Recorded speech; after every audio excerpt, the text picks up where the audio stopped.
Welcome back. I'm continuing with my review of Dr. Taylor Marshall's book, Infiltration, the plot to destroy the Catholic Church from within. The video part one, I got cut off by mistake. I touched my computer. Maybe that's a good thing because that's kind of a very long review, if you ask me. It's more if I'm going through the whole book. Anyway, so now we're going to chapter 18. So we ended up with Paul VI. Chapter 18, Dr. Marshall goes into crypto-modernism and the Nouvelle Theologie, new theology, and how these as well infiltrated the church. And Pope Paul, according to Taylor Marshall, really advocated the new theology, which is against Thomism, like the scholastic method of teaching, of doctrine and theology of St. Thomas Aquinas. And when you go into vagueness, error is much easier to infiltrate. Chapter 19, Theological Infiltration of Vatican II.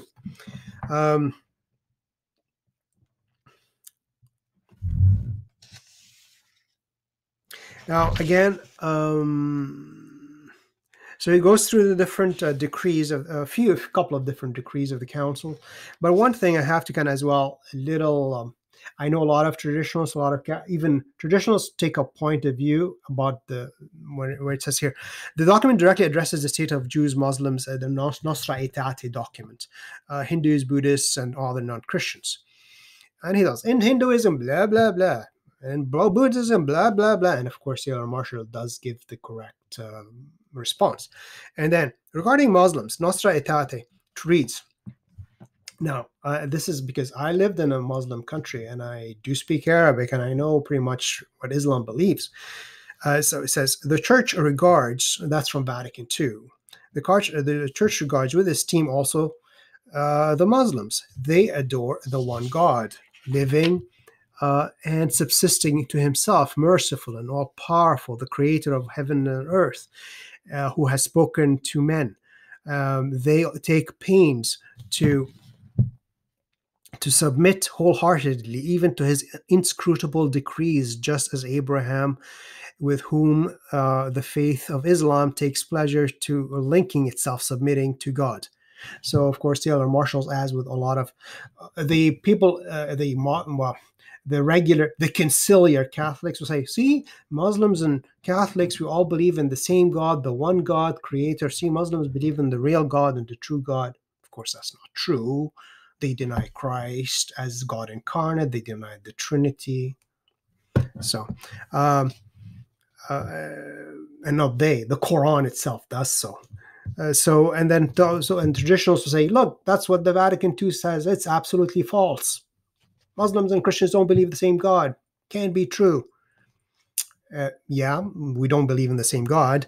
So anyways, Dr. Taylor, do Muslims adore the Trinity rightly? Or do they merely aim at worshipping towards a philosophical God? Do they really submit wholeheartedly to the inscrutable designs, his inscrutable designs, and so forth? Now, and this is my address to traditionalists and to Taylor Marshall as well. Muslims, this statement, and actually the other ones about Hinduism and so forth, this statement is a statement of what Muslims themselves believe. They themselves believe that they adore, this is their statement of belief. We adore the one God, the creator of everything. We submit to his will. Even if we don't understand it, we submit to it. That's why they have a saying in Islam, it's in the Quran, don't ask about things that will not, لا تسألوا عن أشياء. Basically, don't ask about things which don't concern you, or they might confuse you. Just don't ask. Just don't ask. So, yeah, so this is actually what Muslims believe. They believe that they worship the one God. They believe in the God of Abraham. They believe that. So what is stated is true. So Vatican II is stating basically trying to give a description of what Muslims believe. But of course, they definitely don't believe in the Trinity. Their God is therefore a false God. Their prophet is therefore a false prophet. Anyways, so just my little spiel here. And then he quotes Paul VI about Vatican II, that it is not a dogmatic council. Even Paul VI himself doesn't teach any infallible teaching. So a lot of things. And actually, there's a note in the council itself that says, only when the council specifically says something is Catholic teaching, like infallible, you accept it. Otherwise, you take it as on the level of authority it is spoken of. I don't have the exact quote at the moment, but anyways.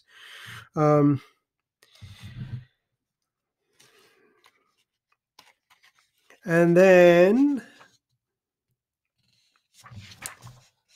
Infiltration of the Liturgy, chapter 20. So again, he talks about how the different innovations happened. I mean, to cut it short, get it to the point. I have a video quoting Pope Paul VI himself called, I think I have it called as the New Mass or something like that, neither Catholic nor Apostolic, something like that. Paul VI himself, in 2 addresses, himself says that this new reform is a novelty, is an innovation, is unprecedented. It's going to cause confusion, cause distress, cause annoyance. He actually calls it, he specifically, these are his words about his new rites. He calls them the new liturgical innovation. The liturgical innovation of the new rite of Mass. So it is not the Roman rite. It is the new rite, the rite of Paul VI by Bonini of Mass and of all the other sacraments, because all of them, new rite. It's not the ordinary form of the one Roman rite. But Ratzinger, when he was Ratzinger, was more honest, and he called it the banal fabricated on the spot. The fabricated on the banal on the spot fabricated liturgy. That's what it is. It's not the Roman rite, and it's not one form of the 2 forms of the Roman rite. It is not. Paul VI himself, the promulgator of these new rites, himself called it the liturgical innovation of the new rite of Mass and of the other sacraments. Anyways, so he talks about the Ottaviani intervention, which is, I have the little booklet of the Ottaviani intervention. It has Pope Paul VI, Cardinal Ottaviani. Actually, the author and organizer of this was Archbishop Lefebvre. Then he talks about chapter 22, Archbishop Lefebvre and the traditionalist resistance. And then there's this chapter 23, a resistance to the Novus Ordo. Even Tolkien, the author of the Lord of the Rings, absolutely hated the deformed liturgy, and he would actually respond. His grandson is reporting here that during Mass, the new Mass, he would respond with a loud screaming voice in Latin, the responses, because he was pissed. Dietrich von Hildebrand, again, he has a lot of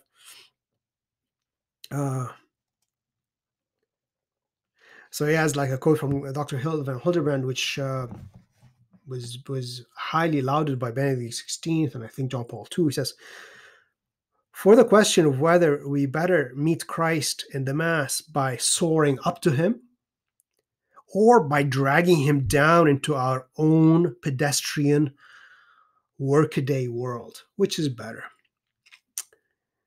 And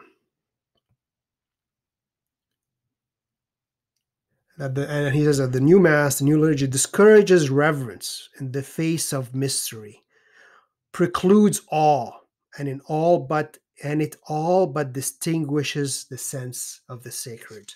And as recently revealed, Catholics don't believe in the real presence of Christ in the Eucharist anymore. And you wonder why. Mystery. Let's convene a council of Catholic bishops of the United States. How come they don't believe anymore? I wonder. I don't know. It's a mystery. God only knows, apparently. And then he has a bunch of statistics about what happened to the church. Then chapter 24, Infiltration of the Vatican Bank under Paul VI. Again, about the mafia and different cardinals associating with them. And then there's Pope John Paul I got elected. Of course, he takes the names of the previous two popes, which caused a revolution, John the 23rd and Paul VI, John Paul I. And he only reigned for 33 days and then died. Like Epstein just died in prison. But there were rumors swirling that he was actually murdered. And then we go into John Paul II, his pontificate. Again, John Paul II, a lot of conservatives, including myself, highly regarded him when I was a kid. It's like, oh, John Paul II is the greatest. He's defending the sacraments, no communion in the hand. He's encouraging communion on the tongue. But he wasn't enforcing it, which he should have. He was like saying, no way women will be serving at the altar or girls. This is only a male preserve because it's a clerical function. Boys are there as an exception, clerics should be doing this function. And then I remember I was actually going to a storage depot I have, and I was listening to the radio, and I heard on the radio, Pope John Paul II just issued a decree that will allow females to serve at the altar. Altar girls are coming. And I remember I just stopped my van and I cried in the van. I literally cried in the van. Because after all this, talking, oh, John Paul II said this, let's defend this, and then he gives in after all that. And I remember I was at Mass at our parish church, and then it was the first Sunday I was there, and then boom, a girl was at the altar serving the priest. And I remember I left my parents and my brother and sister, walked out to the church, walked back to our house, jumped into the backyard, I didn't have keys, and I sat in the backyard until they came home, because I would not attend a Mass with girls pretending to be clerics serving the priest of the altar. So I remember. So John Paul was not all that, let me tell you. And he promulgated the new Code of Canon Law, which was the Mickey Mouse Code, and I have it in the back here. Should I get up? See me wearing my shorts? Oh, whatever. Yeah, who cares?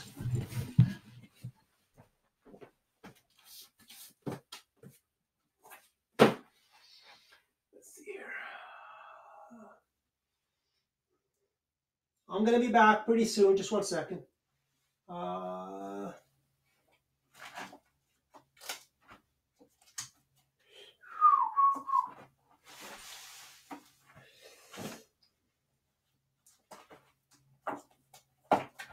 Oh, here we go. Yep.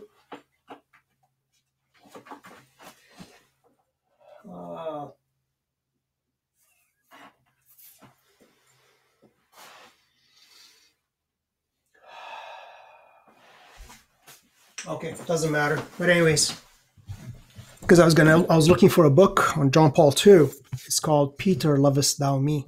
And in it, you see all the scandals which actually Pope John Paul II caused, especially at Assisi, kissing the Quran, a whole bunch of scandals. And you think, wow.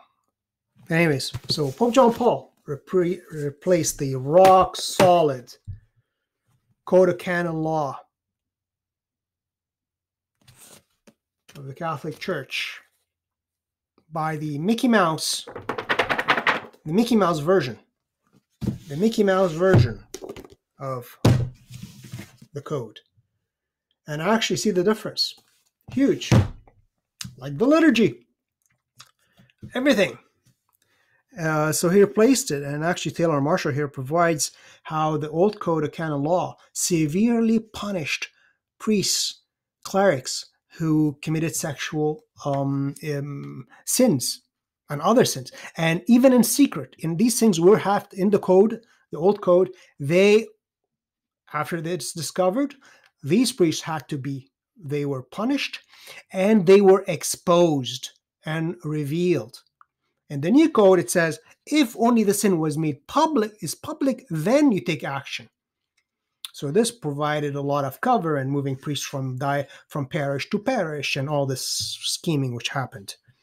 So in the old code, the traditional code, that would not have happened. And if it happened, it would have been rare.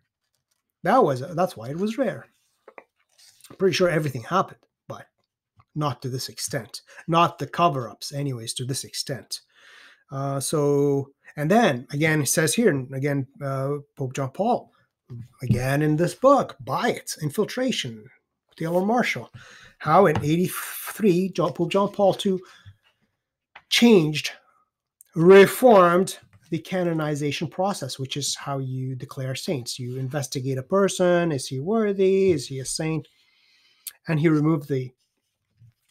modified the traditional way, which is very, very strict for somebody to be declared a saint. So we are certain this person is worthy of being, so he's in heaven and is worthy of imitation. Now, they had somebody called the devil's advocate who would examine and try to actually find all the faults, all the sins of that person. And he removed it. Pope John Paul II removed this office of devil's advocate. That's why we had the explosion, the McSaint factory. The McSaint factory matches the McMass, matches the McLaw.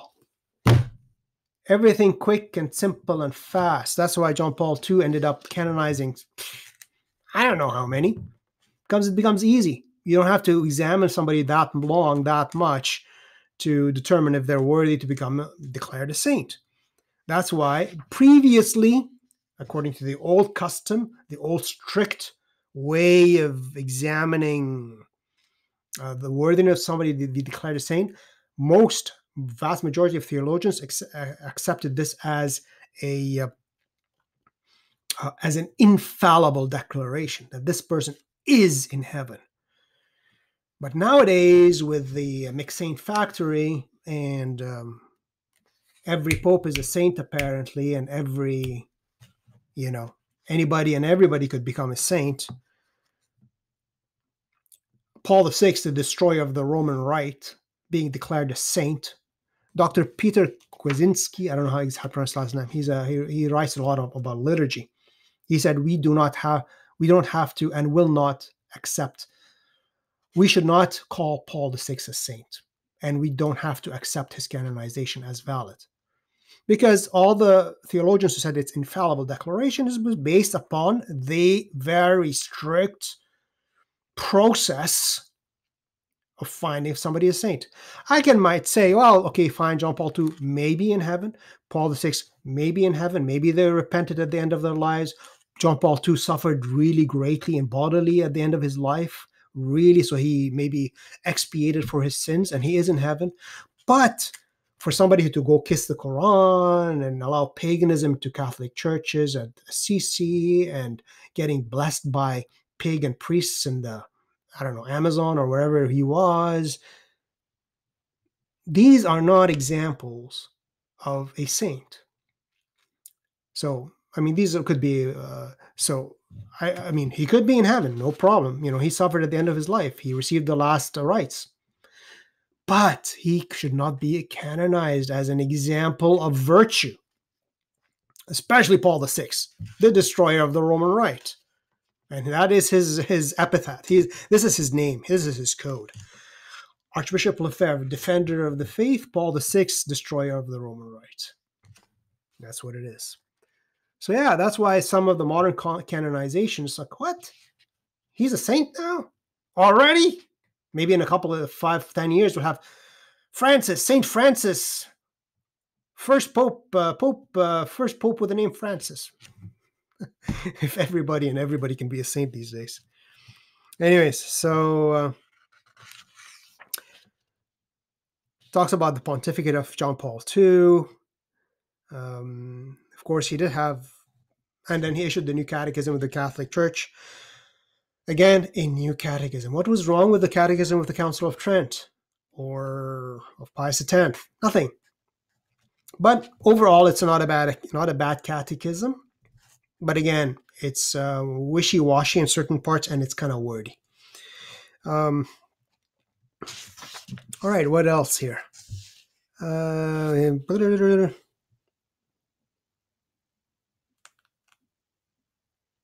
So Taylor Marshall does say that John Paul II is the first pope who have moved freely in these ideals of liberalism while maintaining his old world Polish devotion to the Eucharist, adoration and rosary, confession and processions. And I forgot, actually, John Paul II tried to add 5 more mysteries to the rosary, the luminous mysteries. So the rosary revealed by the Blessed Virgin Mary to Saint Dominic as a lay psalter. Like the psalms are 150 psalms, so this is like 150 Hail Marys. So John Paul II decides, you know what? I will add 5 more mysteries to the rosary. Doesn't matter what Mary, the Mother of God, the Theotokos did.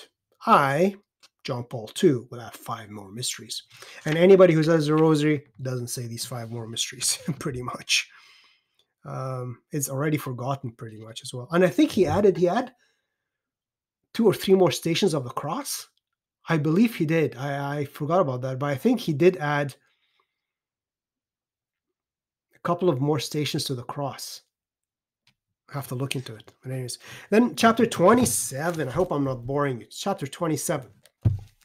We go into the fun stuff of the St. Gallen Mafia. So St. Gallen Mafia, homosexuality, communism, and Freemasonry. So basically from 95, this group of cardinals, they call them Method St. Gallen in Switzerland, plotting to choose a pope according to their own liking. And I'm not going to go through all of that. And he goes through how Aleister Crowley was in the OTO, this founded and had a branch in Italy close to St. Gallen, and communists from Switzerland took Lenin to Russia to foment the revolution. And anyways, kind of stuff. And McCarrick went to St. Gallen. Our rapist Cardinal McCarrick went to St. Gallen too. All fun stuff. And then in the 2000 conclave, chapter 28, there was basically a battle. Even Archbishop Gonswein in his lecture in 2016 talks about this battle in 2005 between the St. Gallen group, St. Gallen Mafia, and the Salt and Earth group. The Salt and Earth wanted Ratzinger, St. Gallen wanted Bergoglio, Jorge. And Jorge came in second, so Ratzinger won. So they didn't get what they wanted in 2005. But hey, the war continues. The war continued against Benedict. So it talks about chapter 29, infiltration and plot against Benedict XVI. So again, I'm not going to... And then how the infiltration of the Vatican Bank and his butler who leaked a bunch of documents. And there was apparently a letter found threatening the life of Benedict XVI, written by a cardinal reported it, I believe. Yeah. And then it talks about the document, the dossier, the real dossier, which which was prepared for Benedict about sin and corruption and homosexuality in the Vatican. And I remember, and then Benedict resigned, and Benedict gave that dossier to Francis, and then Francis says didn't do anything about it. And then as well talks about in January. First, all the ATM machines in the Vatican stopped working, forcing Benedict to resign. And then as soon as he resigned, the next day they worked again. Magic! It's just a coincidence. Nothing to look here at. Just a coincidence. He leaves, boom, bank machines are working again. And then chapter 31, election of Pope Francis. St. Gallen Mafia won this time. Francis was elected. And he goes into, he ends it here with the problematic teachings of Pope Francis. He says his worldview and the philosophy as essentially the philosophy as essentially that of 19th century members of Freemasonic Carbonari. So what do we do? Solving the current crisis. So this is basically his last. So basically, before I go into the last chapter, he has appendix on the different. I'll just do the appendixes first, and then I'll go into the last chapter. So here we go. So first one is the full permanent instruction of the Alta Vendita, full translation. He has and as well he has again timeline of the book, who's who in the book, different names. You want to know more of them.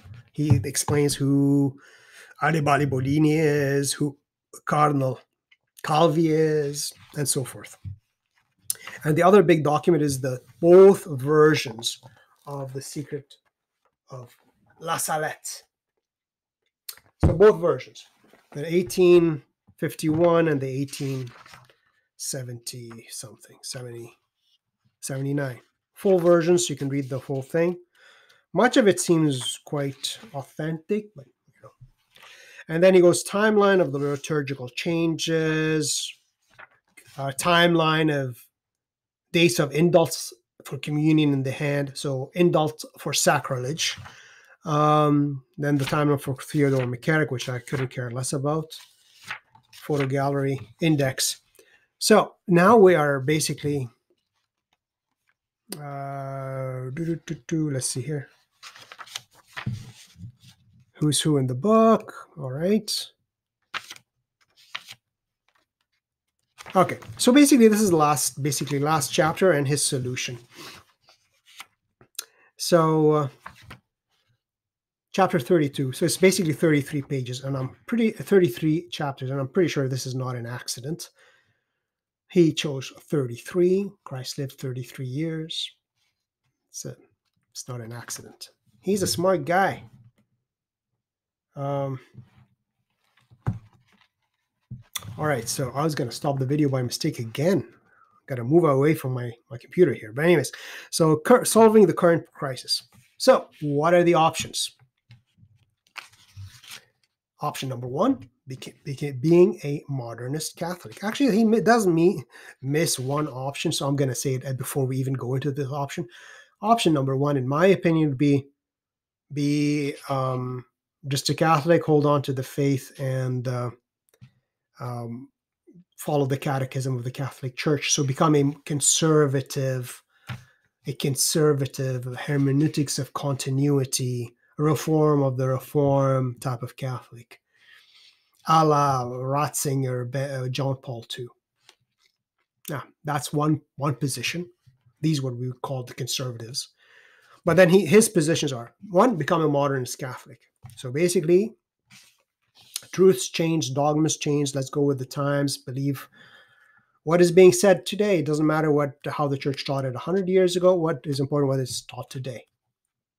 That's becoming a modernist Catholic, which is not very Catholic. Solution number two, become an atheist. Of course, he rejects that position because there is sufficient proof, even purely logical proof, for the existence of God and for the truth of the gospel and miracles. Life and miracles have happened. They've even happened in my own life. And logically, everything has a beginning. Everything has a cause. One of the proofs of St. Thomas. Cause, the first cause. If I'm talking here, what caused me to do this? Like, whatever. Everything has a cause. Even if you go, oh, there was a Big Bang. Okay, what caused the Big Bang? Well, there's something triggered it. What triggered it? You end up, eventually, you keep on going back. Oh, the stars were caused by this, 50 billion, trillion years ago. And then what caused them? Oh, this gravitational thing, how happened? Okay, what caused that? Oh, this happened. And what caused this? This happened. And go back, until you cannot go back any further. And nothing happens by accident. Life doesn't come out of no life. piece of sand doesn't suddenly become an insect. Sand will remain sand for 1 trillion, zillion years. So life cannot come from no life. Life was created by a divine mind, the first creator, the first cause, God.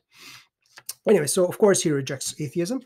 Another position, accept the Protestant position. So Catholicism all wrong, just believe in scripture, all that stuff.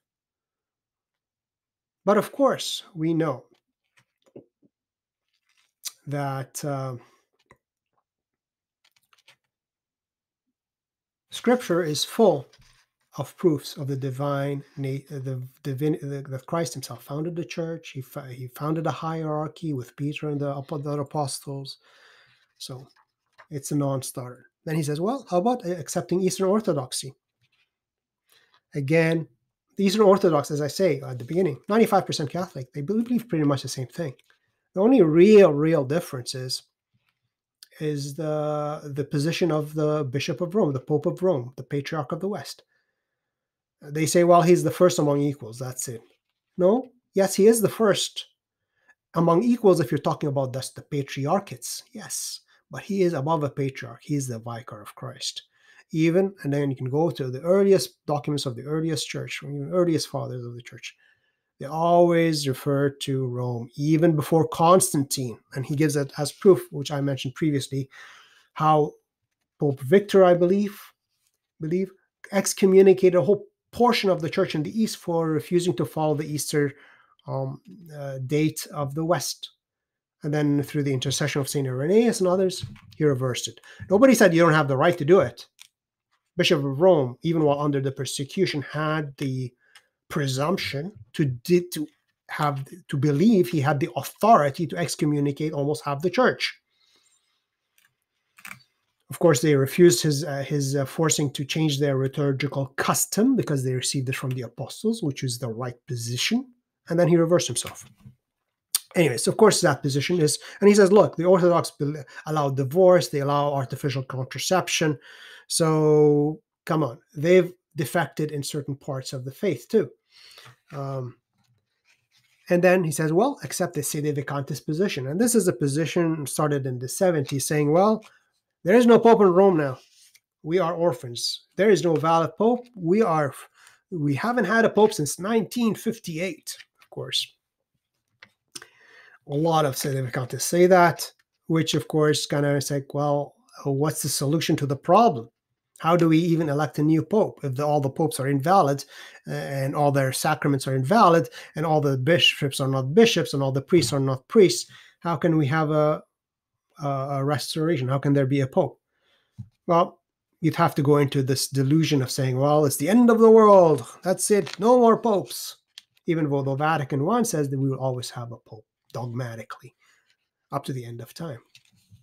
There might be a time of sede vacante, an empty seat, but there is going to be a pope.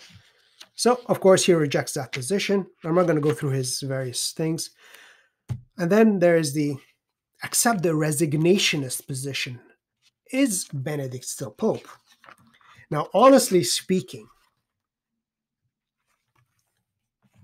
I had a very bad feeling when, as soon as I saw Francis on the balcony, and I cried when Benedict resigned. So honestly speaking, I don't know who's pope anymore. Is it Pope Francis or is it Pope Benedict? And I'm totally serious.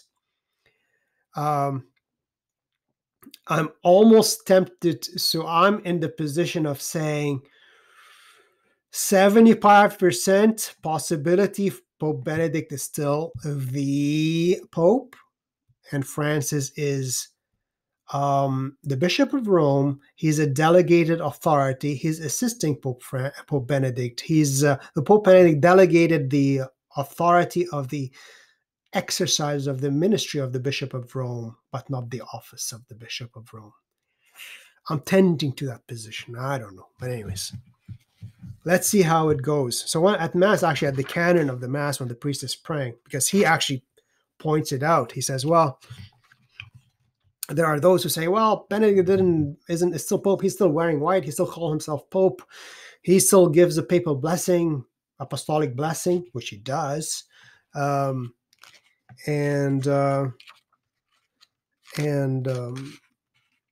so forth, and therefore he's still Pope, and he has a, and he says, well, you can't accept this position because at Mass, the priest, you cannot be at a Mass where they commemorate an anti-pope, like if Francis, they're mentioned with our Pope Francis, then you're, well, who knows, because it's a time of a dubia time of a dubia, there's confusion. At Mass, actually, when I'm reading the canon, praying the canon with the priest, if I do that, when it says with our Pope, or even privately when I pray for the Pope, I usually don't say a name. I just say, and with our Pope, and with the Pope. I don't say Pope Francis or Pope Benedict, because I don't know. I'm thinking it's Pope Benedict, but who knows? So I just say, with the Pope, for the Pope. So, I don't know. But hey, we're not going to deprive ourselves of Mass because we're not sure who the real Pope is. So anyways, I'm going to do a bit of delving into his resignationist position here. So there's two hypotheses. He says, one, that Pope Benedict resigned because under duress or fear, because of the Vatican leaks and the banking thing, which they stopped the bank, and maybe threats to his life, but we don't have proof. We can't say it's true or not. We can't prove it. Okay. And the other one, he has a thing, which is which basically based on Canon 188, which says that a resignation done under fear would be invalid by the law itself. Nobody has to say it. Even if the Pope says, I'm resigning, no, it's invalid. And as well, it says there's substantial error if a Pope resigns because of substantial error. So a lot of the other groups as well, look, Pope Benedict says he's still Pope.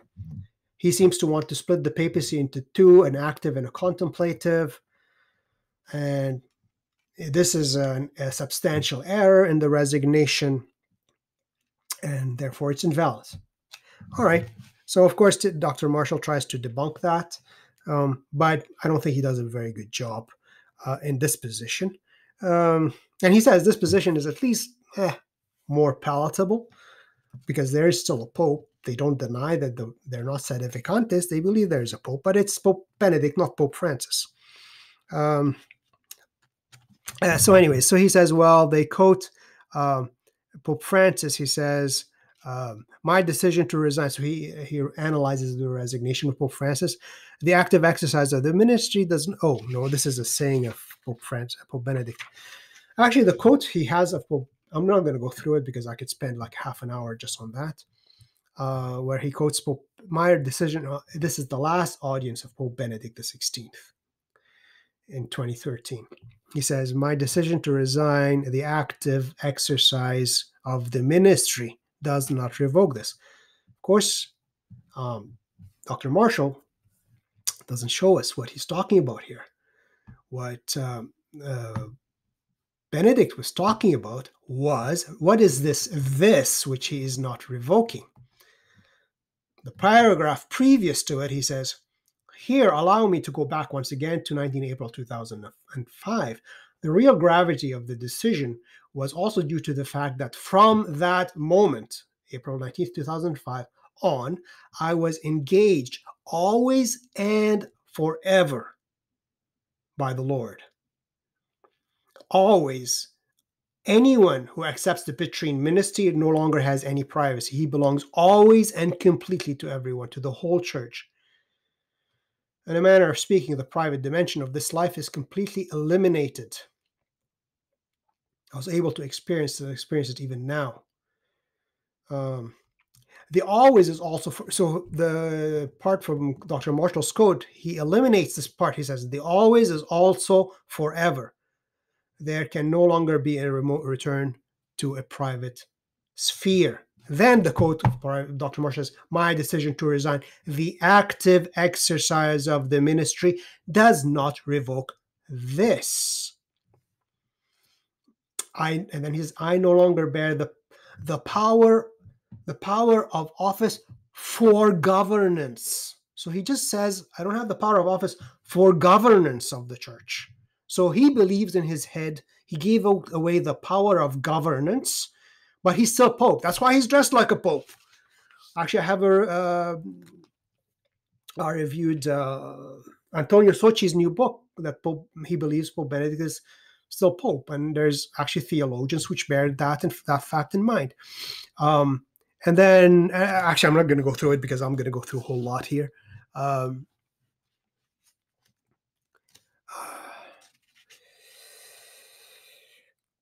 So I will just, he says, oh, the minister, and actually just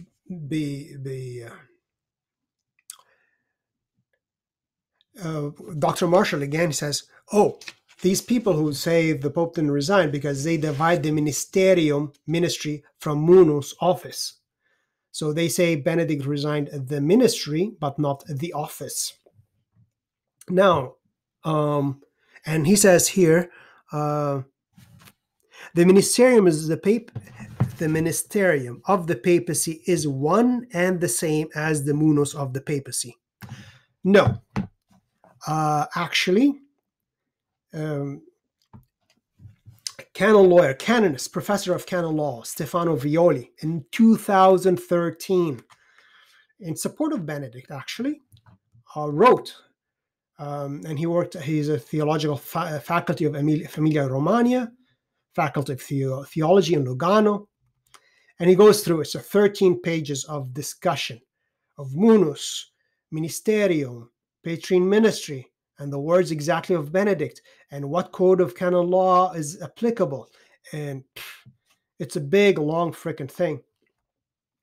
So anyways, at the end of it, the conclusion, it says conclusions. Because the code of canon law requires that the Pope resign the office. And it says by the office, he gets the power. And if he resigns the office, and that's in the Mickey Mouse Code of Canon Law 2013. And Pope Benedict did not resign the office, and he did not resign the papacy. Otherwise, he would not be dressed in white and call himself Pope Emeritus. He would be Cardinal Ratzinger or Bishop Ratzinger. So here, at the end of his conclusion is, on February 11th, 2013, in full harmony with the tradition of the church. Of course, the other 9 pages, the whole discussion shows that it is nothing in harmony with the tradition of the church. But anyways, let's ignore that part. He says, Benedict XVI declared his renunciation of the patrine ministry concerning the dictate of the canon. However, he declared the renunciation not of the office, but of its administration. That's why Benedict XVI in his last authorship says, I don't have the power of governance, the office of governance. But he still has the office. But the governance part he's leaving. So he continues, Violi, he says, a renunciation limited to the active exercise of the munus constitute the absolute novelty of the resignation of Benedict XVI. At the juridical base of the decision is not then Canon 233, number 2, which governs a renunciation of office, different from the one pronounced by Benedict XVI. So, and he says basically the renunciation is based on Canon 331 because it gives the Pope total authority.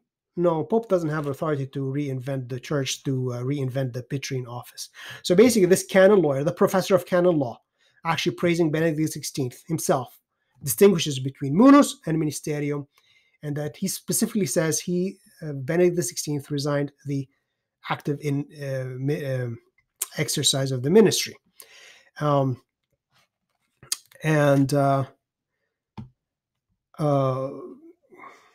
Finally, my last little spiel on this, just to show you the confusion there. It's not that clear cut. It's not that, oh yeah, it's clear.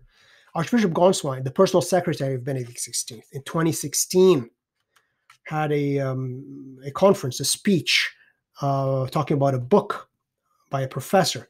And I'm going to skip all of that. And it caused a big, what do you call it?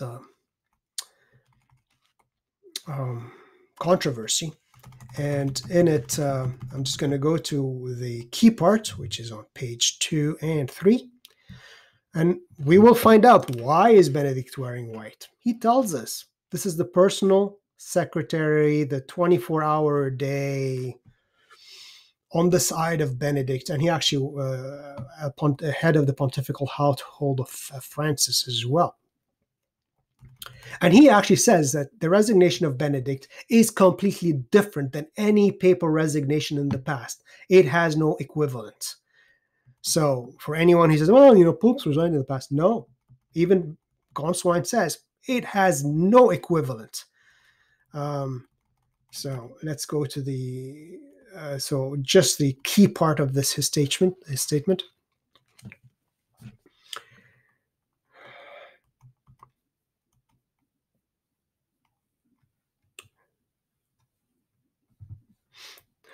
He basically talks about how Benedict was in the past and talking about this expansion of the ministry, of the Petrine ministry, of the Petrine office. I'll just skip that and just go to the key point. Here we go. And he should know, he's the Benedict's most trusted advisor. He's by his side all the time. Since the election of his successor Francis on March, that's what Gonswine is saying, March 13th, 2013, there are not therefore two popes, but a de facto and expanded ministry with an active member and a contemplative member. Now, here we go. This is why Benedict has not given up his name or his white cassock. This is why the correct name by which to address him even today is Your Holiness. And this is also why he has not retired to a secluded monastery, but within the Vatican, as if he had only taken a step to the side. He didn't leave, he didn't go away, he didn't back away. He went to the side to make room for his successor and a new stage in the history of the papacy.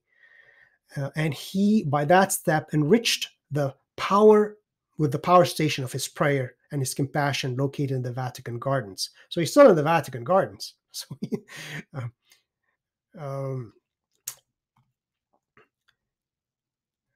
because now this is the key. There's a key phrase here, and he says, "Oh yeah." Afterwards, it's not like Pope Celestine has nothing to do that. It's completely different. Let me just find it, do a quick here search, because it is critical to hear from the man who should know exactly what was meant by Benedict.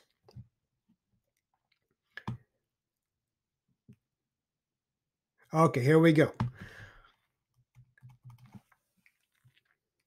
35 years later, meaning about Pope Benedict, he, Benedict, has not abandoned the office of Peter, something which would have been entirely impossible for him after his irrevocable acceptance of the office in April 2005.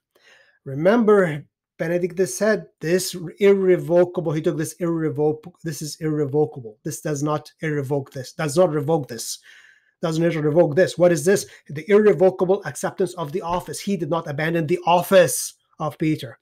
That is what Archbishop Gonswine says. So, I'm not going to dwell anymore. Final point. Monsignor Nicola Books recently said, because they're talking about, heresy and no heresy and all that stuff. He says, you know what?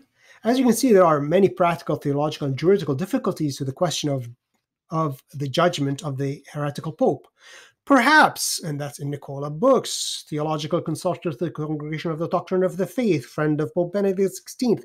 Perhaps, and I say this from a practical point of view, so he's not an idiot, he knows. It would be easier to examine and study more accurately the question concerning the juridical validity of Pope Benedict XVI's renunciation.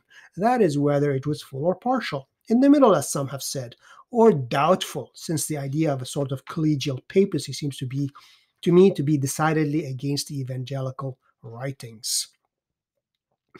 This is why I say that perhaps a thorough study of renunciation could be more useful and profitable, as well as help overcome problems that today seem insurmountable. So this is Monsignor Nicola Books. And this is his last, so that's another position, but of course, Dr. Marshall rejects it. As I said, I am totally confused about it, so I say 70% Benedict is the Pope, 30% Francis is the Pope, well, who God knows. One last point, maybe he should add in his second edition. Pope Francis, maybe it happened after he did the book. Here we go. Here we go. Oh, can't do it on the screen here. Can't get it right. Pope Francis, there was a letter of accusation by Catholic Dom Alcuin Reid, I believe. What's his name? Anyways, a bunch of Catholic priests, theologians, scholars in Easter 2019 accusing Pope Francis of heresy and thus of the loss of papal office. So I did 4 or 5 videos on that. So another position would be, what do we do? What if Benedict actually truly resigned and Francis is really the Pope, but now he has fallen from the papacy? But again, this doesn't take effect unless some cardinals declare it so, and no cardinal has declared it so all his acts are legitimate. So that is another position to be taken. So there is some confusion, as you can tell. So finally, Dr. Marshall, chapter 33, spiritual weapons against demonic enemies. And he quotes Pope St. Pius X saying, "In our time, more than ever before, the chief strength of the wicked lies in the cowardice and weakness of good men." Basically, like St. Paul says, we're not fighting against men here. We're fighting against principalities and powers, against spirits of wickedness. And that's it. And then he dedicates his book to Christ through Mary ad maiorem Dei gloriam, to the greater glory of God. And asks you to play a Hail Mary for him. So that's it. That's my big, long review and commentary on Dr. Marshall's book. But it's a really good book because he brings a lot of topics and he threads them together into a whole. So you can see how the Alta Vendita of the Freemasons, the instruction was almost pretty much fulfilled, because now the Amazon Synod is coming in. Jesus and Christianity and Catholicism has almost no existence in it. It's all naturalism, nature, the worship of nature, Mother Earth, even paganism and invocation of spirits, the elevation of paganism, of native spirituality, in contrast to the evangelization, actually the almost condemnation of the preaching of the gospel to the pagans and bring them the light of the truth of the gospel of Christ Jesus. So we have gone from converting people to truth to try to make us being embarrassed and sorrowful for preaching the gospel to those who need it, and apologizing to paganism and naturalism, worship of the earth and the environment. And then lastly, actually, Pope Francis in the last interview in La Stampa, the reporter asked him, so do you think Christianity still is important for Europe? How should Europe be reconstituted, the EU reconstituted and restarted? And do you think Christianity is still important for Europe? So Pope Francis goes and says, well, the most important thing is human values. Human values are the most important thing. Christian values are important as well. Christian and human values. So regular human values are the most important. Francis doesn't say, well, of course, Christianity is absolutely important. It is the true religion. It is truth. It is the salvation of souls. It will bring Europe back to its Christian past and heritage and prosperity and devotion and life, spiritual and mental reinvigoration. No. Is Christianity important for Europe? Human values are very important to restart the EU. Human values and Christianity, of course, he goes, Christian and human Christian values form part of the history of Europe. So what? Christian values are different than human values? There's no such thing as human values without Christianity. Christianity has true human values. So anyways, the Alta Vendita, the instruction, a pope according to our own hearts. Not necessarily a Freemason, but who has this mentality, this secular, modern mentality, which doesn't look at the supernatural, but more of the natural. And that's where we are. But still, we have the one faith, we are in the one church, and the Pope is the Pope. So whether he be Francis or Benedict, because the Church of Christ, even the gates of hell cannot destroy it. It can be shaken, it can be attacked, but it will never be destroyed. And truth cannot be defeated by the sins of those who have infiltrated the Church of Christ. So we're going to be here. We're not going anywhere. And we're going to purify the bride of Christ. We're going to defend the bride of Christ. And may Christ come, and may he reign, and may he restore his church. May he defend his bride. May he cleanse his kingdom. That's it. That's all. See you next time. I hope you guys do like and subscribe to this channel, or even criticize me. Hey, I'll try to answer your criticism, hopefully in a nice way. See you next time.